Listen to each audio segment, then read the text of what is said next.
ધોરણ 4 અને 5ના એટલે કે હવે ધોરણ 5 અને 6માં આવેલા બાળકોને અનુલેખન લખાવવામાં આવ્યું. મોટાભાગના બાળકો સળંગ લખાણ લખે છે. મોટાભાગના બાળકોના અક્ષર ગરબડિયા છે, બહુ મુશ્કેલીથી વંચાય છે અને વિરામચિહ્નો ક્યાં મૂકવા જોઈએ એની કશી જ ખબર નથી. અનુલેખન લખવામાં પણ એકે બાળકે અનુસ્વાર કર્યો નથી. અંદર અનુસ્વાર છે છતાં અનુસ્વાર કર્યો નથી.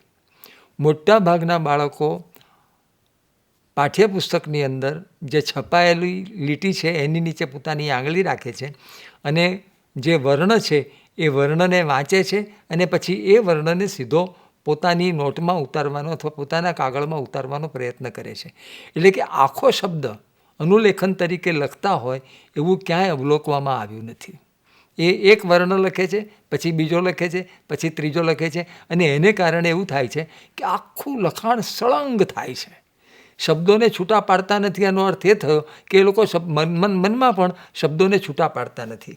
આ એક અગત્યની વસ્તુ છે અને એને કારણે એવું થાય છે કે શબ્દો ક્યાં છૂટા પડે છે અને ક્યાં ભેગા થાય છે એની ક્યાંય અનુલેખનમાં ખબર પડતી નથી. આ એક બહુ અગત્યની અનુલેખન પૂરતું છે.